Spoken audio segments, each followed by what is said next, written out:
Hey y'all, welcome back to the channel. Today, we're doing some trade deadline talk. So, there are a lot of trade rumors going around right now, but I want to kind of start with the more realistic ones, I guess, of who I think the Rangers should trade for, if they should even trade for anyone. The biggest question mark is, can they be 500 in a week and a half from now? Or close enough to it to justify sending prospects to another team, because as we know, they're not at that right now. They did win today, however, but they're not at 500 yet. They're 7 games out. So looking at this is an article from MLB Trade Rumors, which is like literally in the name. It's the #1 website for MLB Trade Rumors. Article yesterday from Dara McDonald. I probably mispronounced your first name, I'm sorry. But they were talking about how the big 3 starting pitchers that everyone wants to get, Luis Castillo, Frankie Montas, and Tyler Mahle. 2 of them are from the Cincinnati Reds. Frankie Montas is on the A's, so a couple franchises that are not exactly on the upswing right now. And I wanted the Rangers to try to go for Montas because they need some starting pitching. Yes, they have Jack Leiter on the way, Cole Winn, Cole Ragans, Kumar Rocker now, but you got to have 2 or 3 lockdown guys that have been in the league long enough, more veteran guys. They have Perez, who you can see at the bottom there, is set to be a free agent after this year, although Rangers will probably extend him. Then John Gray, who's here for a few more years, and that's it. Dane Dunning and Colby Allard are like the veterans of this pitching staff, so to speak. They've been here since, I think, 2018. Or not Dunning, but definitely Allard has been here for a while. So I think if they get any of those 3 guys, that will kind of lock down parts of the rotation that need to be locked down. Bullpen is a lot harder to talk about. I didn't really look into that too much. But yeah, Perez is on the big free agency list, and you can see Jose Quintana is pretty desirable. I think that could also be something the Rangers do if they don't want to, if they don't want to spend the prospects and want to focus on a different guy. Wink, wink, hint, hint. We'll talk about him later. So we can close out of that for now. Okay, we're getting a credit card ad. So this was an article moving along now from Sports Illustrated Fan Nation Inside the Rangers from Matt Postins. And he made an article about maybe you want to trade Matt Moore. I don't know who they could get for him. I suppose, is it discussed in here at all?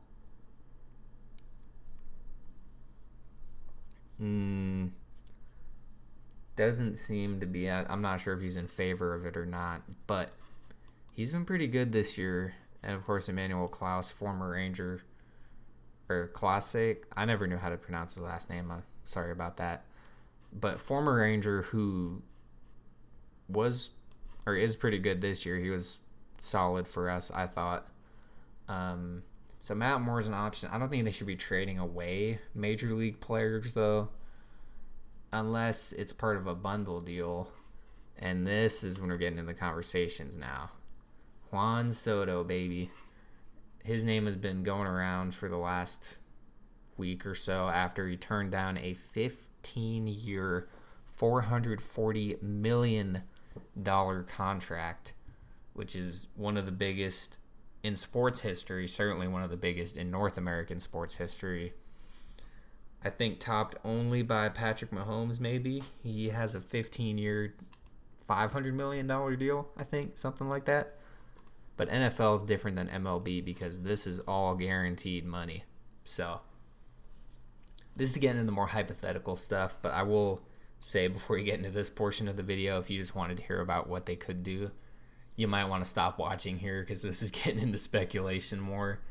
Although I do have one more thing about Castillo. This was today. They said he's about as good as gone. So, according to the Reds, and per Mark Feinsand. So keep your eyes out on that. I think Montes is the most realistic target. Castillo will be a little more expensive, but I think he's a little younger, maybe more years of control. Depends on how you want to look at it.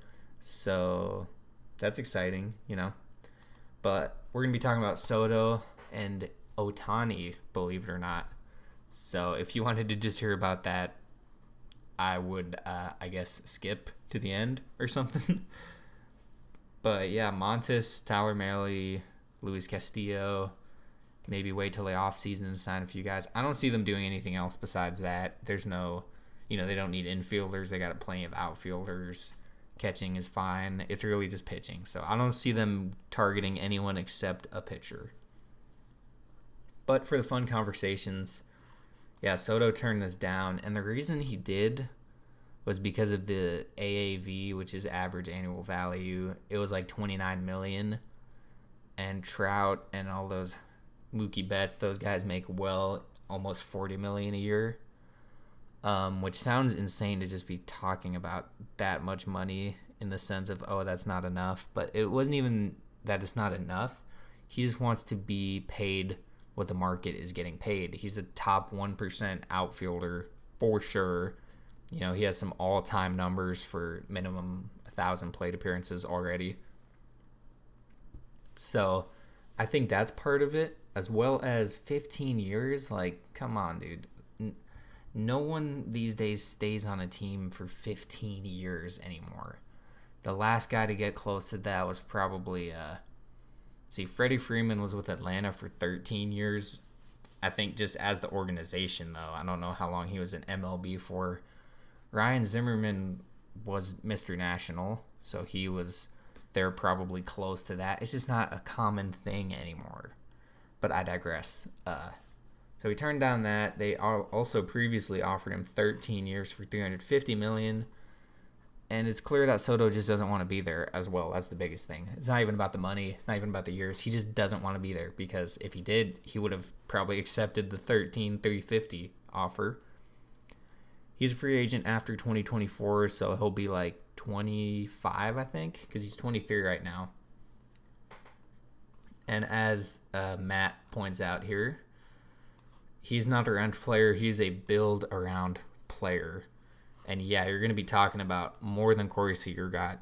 Definitely way more than Marcus Semien got.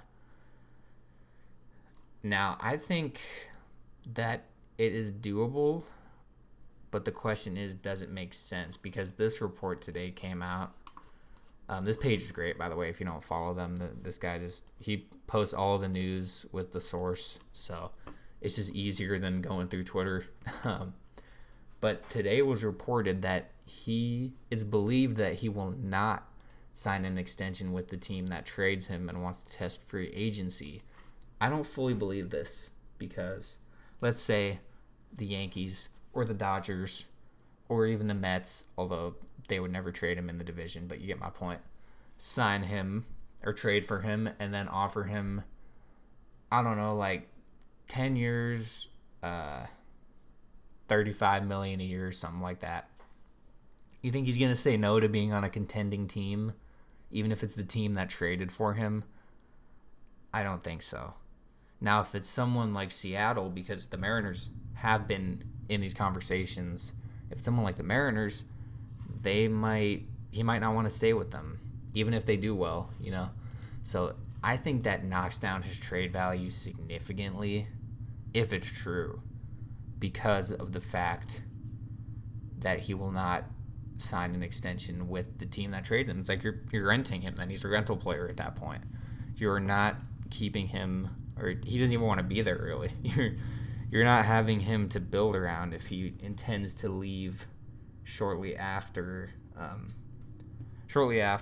getting traded. So it's bad more for the Nationals than it is for the team he's going to or himself, because the Nationals now, if this is true, will not get nearly the return they could get for Soto. They were talking like 6-7 players, top end prospects for Soto because he's a generational talent. But if he's like, no, I don't want to be on the team that trades for me, then you're not going to get as much. A big thing as well that I forgot to pull up on here was a key piece of getting Soto is offsetting Patrick Corbin's contract, and they confirmed this the other day that they are interested in doing that if Soto gets traded. Here's an interesting offer from Matthew here. He says infielder Ezekiel Duran, Cole Winn, Jerry Rodriguez, Bubba Thompson, Leody Taveras.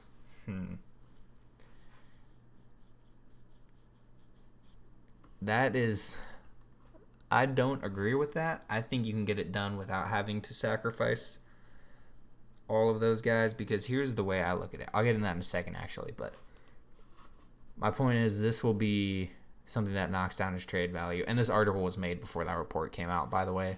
So that is, if we're talking, yes, if you trade for me, I will sign an extension no matter what. That is the kind of deal you have to put up probably. But lastly, before we finish up the Soto conversations, Shohei Ohtani is apparently potentially going to get traded, and the Angels are quote-unquote a mess.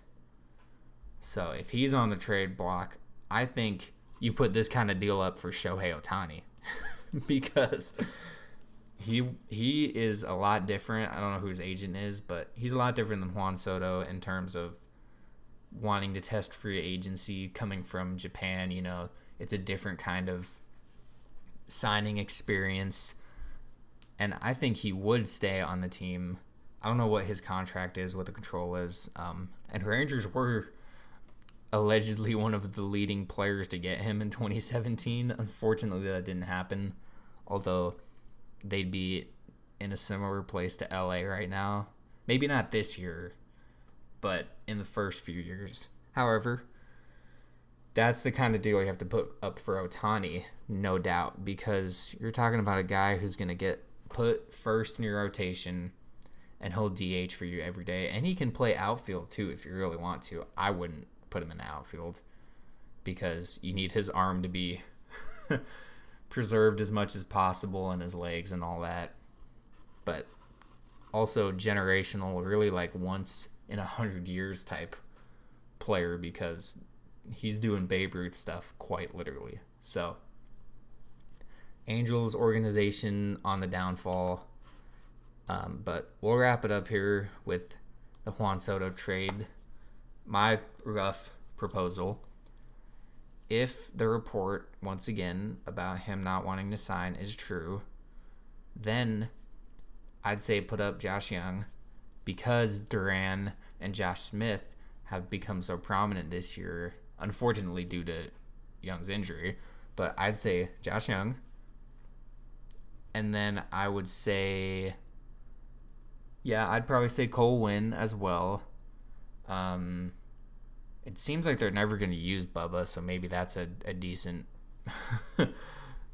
a decent part of a trade. I feel so bad for him because he's killing it in AAA, and I don't know why they refuse to call him up. I don't know if he doesn't feel ready or what it is, but that's a whole other video. That just drives me nuts that they won't give him a chance. So maybe you do put Bubba Thompson in there then. But I would not trade Zeke, and I would not trade Leody. Because, Soto's going to be starting every day, but you still need to have depth. And they won't have as much anymore. I think Cole Calhoun was just a year deal, so he'll be gone. Brad Miller's probably gone. So then you have Leody, you have hopefully Bubba gets a chance, and then you have Adolis and Soto. But anyway, I'm getting off track. So I would for sure say Josh Young, because he's a top 5 prospect. They're going to want that. I'd say Cole Winn. I wrote this down earlier. I'm going blank now. And then take Patrick Corbin's contract, obviously. And then you throw in one or two other guys. Perhaps Jerry Rodriguez. Let me actually pull up their list real quick.